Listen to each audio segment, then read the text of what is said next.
It is not credible that $100 billion is used to break the law. That just cannot be true. And let me change this a little bit. On the other hand, I am very concerned that DHS is now dramatically overspending funding that Congress has not provided. If you were a CEO doing that, I don't think you'd be in your job long. We need accountability and we need answers. And that includes informative responses to oversight questions sent to the department over the last 3 months. I am ranking member on this committee. I have worked with every member of this committee. We take our responsibility serious to fund your department and others. We need to have answers. We need to have accountability. And we need to make sure you're not overspending money that you were not allocated. Well, thank you for that question. I will be very clear in the fact. Do you want me to respond? Well, you can. Well, I've worked many jobs in my life, but I also have been a CEO. I've run businesses. I've been a governor. Your credentials. I'm questioning your spending. We are prioritizing. When Senator Patty Murray spoke, she wasn't trying to score a viral moment. She was doing something far more serious. She was placing a record into history. Because what she described isn't just controversial policy, it's a set of decisions that will be studied, debated, and judged long after this administration is gone. Thank you very much, Chair Britt, and I look forward to working with you and Ranking Member Murphy in this Congress. Madam Secretary, as Senator Murphy mentioned in his opening statement, Secretary Noem, under your leadership, we have seen you ignore our appropriation laws, our Constitution, common sense, and even basic humanity. And like a lot of Americans, I really have been horrified by the lawlessness and incompetence and cruelty that we have all witnessed. And for all the talk about going after criminals, you have sidetracked DHS staff who are investigating drug dealers, terrorists, human traffickers. And rather than photo ops, we need more of your focus on providing basic diligence, because your crackdown has roped in American citizens and people who are here legally with no criminal record. Now, I'm not going to ask you whether that was right or wrong. I know it's wrong. The world knows it's wrong. And I think the first thing the history is going to say about your leadership is that you were responsible for many of these travesties. So I'm deeply concerned. You've deported a 4-year-old U.S. citizen with cancer. You've disappeared people to a notorious prison in El Salvador. And you have spent $100 million in taxpayer dollars to air TV ads thanking President Trump. That is really reckless. It's unacceptable, and in my opinion, can't continue. The American people are paying for this with our taxpayer dollars and with their most basic rights. Now, in the last 3 months, you have frozen or canceled over $100 billion in funding that was approved by Congress, bipartisan. We are talking about everything from disaster relief to grants that keep people safe. But when my staff has requested information on the status of this unacceptable holdup, the department failed to provide any acceptable justification. This illegal freeze, and it is illegal, is taking a real toll on communities who are waiting on the investments that Congress has delivered. So will you commit to immediately unpausing these funds? Well, Senator, thank you for covering a lot of topics there. Let me touch on a few of those right away. Well, what the Trump administration is doing is enforcing the law for the first time. Under the Biden administration, I'm asking you about the funds. Illegal aliens were prioritized over American citizens. Now the scales of justice have been leveled, and Madam no one Chair, is treated better than anyone else. I asked you a Citizens are question. treated the same, Madam and these Secretary, illegal aliens and criminals answer. are being I heard deported. It previously. I'm asking you a specific The grants question. that you are referencing, correct. The grants that you are referencing have been paused and reevaluated to make sure that they are truly being spent in the way to which they were appropriated. Well, many of these grants were being diverted Madam into Secretary, things they were never intended. These funds were passed on a bipartisan basis by members. Absolutely, and the Biden administration perverted them in how they used them, diverted them to facilitate illegal immigration, to house people in places like the Roosevelt Hotel, who held illegal criminals that took the life Madam of Chair, Laken about Riley. $100 billion. It is not credible to me that all the recipients who have died of that, and lost their children because Madam of this Secretary, situation. it is not credible. Madam Chair, it is not credible that $100 billion is used to break the law. That just cannot be true. And let me change this a little bit. On the other hand, I am very concerned that DHS is now dramatically overspending funding that Congress has not provided. If you were a CEO doing that, I don't think you'd be in your job long. We need accountability and we need answers, and that includes informative responses to oversight questions sent to the department over the last 3 months.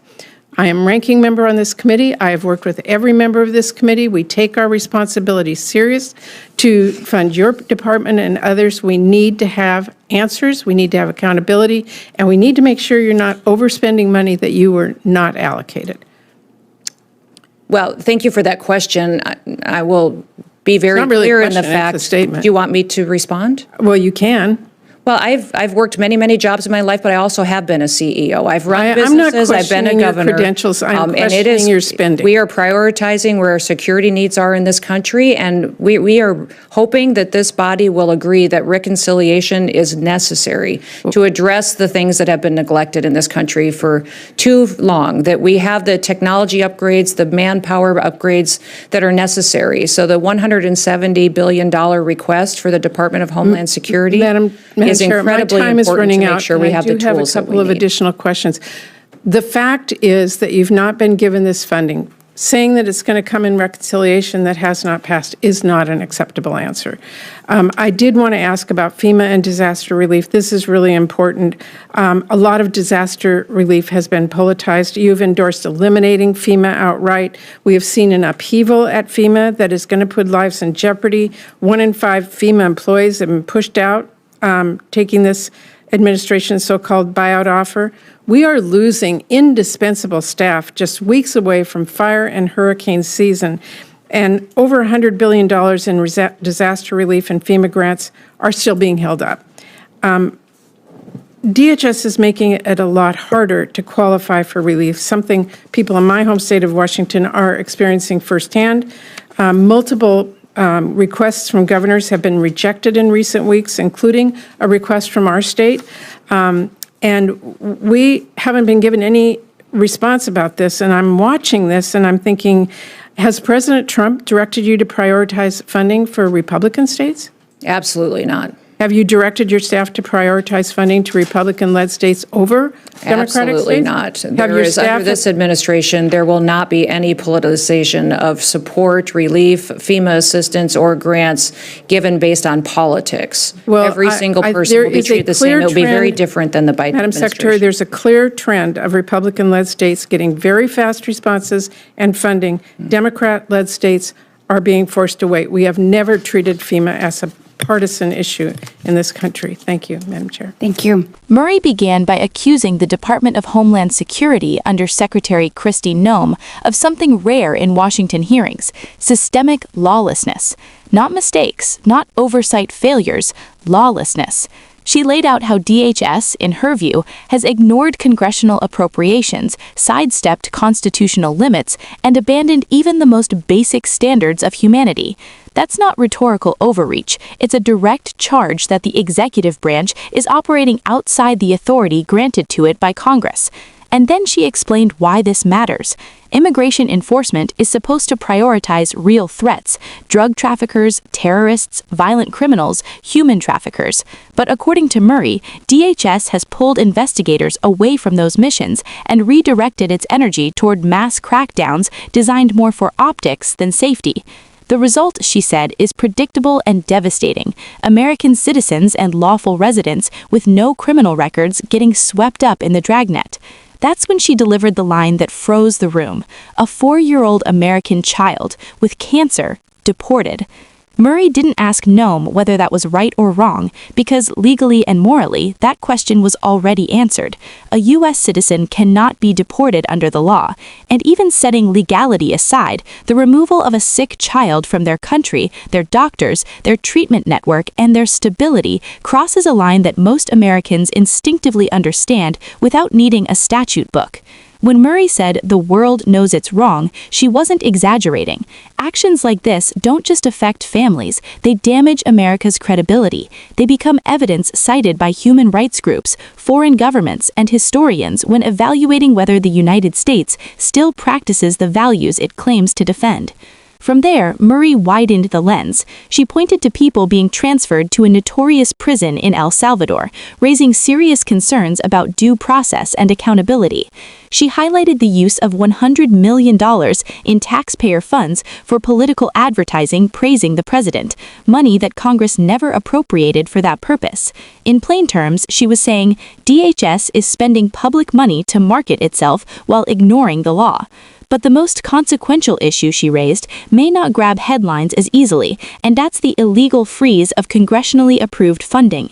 Congress controls the power of the purse. That's not symbolic, it's constitutional. When Congress passes funding on a bipartisan basis, the executive branch does not get to pause it indefinitely because it disagrees with how previous administrations implemented it.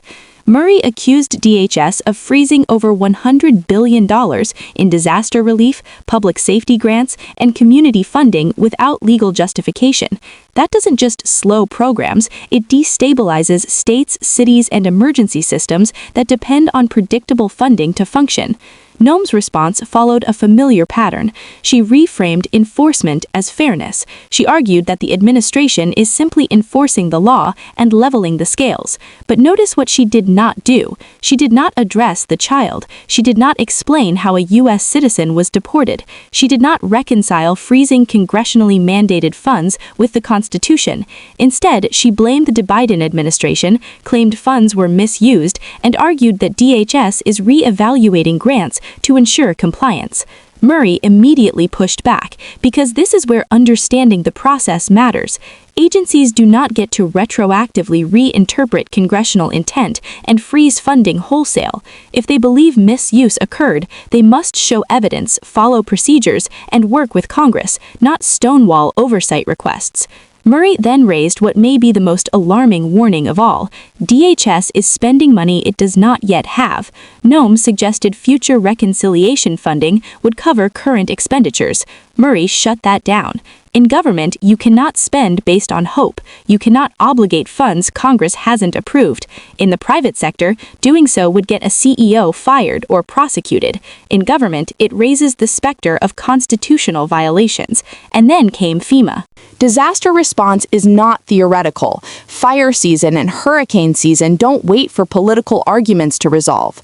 Murray explained that 1 in 5 FEMA employees have already left, that experienced staff are being pushed out, and that disaster relief funding is still frozen while communities sit exposed. That isn't abstract budgeting. It's the difference between response and chaos when disaster strikes. Finally, Murray asked the question that no administration wants to confront directly, whether disaster aid is being politicized. Noem denied it, but Murray didn't accuse. She documented a pattern. Republican-led states receiving faster responses, Democratic-led states waiting. FEMA has historically been one of the few areas of government where politics stops at the water's edge, because disasters don't ask who you voted for. Undermining that norm doesn't just hurt blue states or red states, it erodes trust in government itself. This exchange matters because it reveals how power works when oversight is resisted. It shows how humanitarian harm can be reframed as enforcement, how constitutional boundaries can be treated as inconveniences, and how the people most affected, children, disaster victims, lawful residents, are often the ones least able to defend themselves. This wasn't just Murray versus Noem. It was Congress asserting its authority. It was a warning about what happens when accountability erodes. And it was a reminder that policy decisions aren't lines in a budget. They are choices that reshape real lives. If you want more breakdowns that go beyond the clip and explain what these moments actually mean, stay with us. Subscribe, follow, and share this video so more people understand what's really at stake when these decisions are made behind a microphone. And tell us in the comments, where should the line be drawn when enforcement collides with humanity?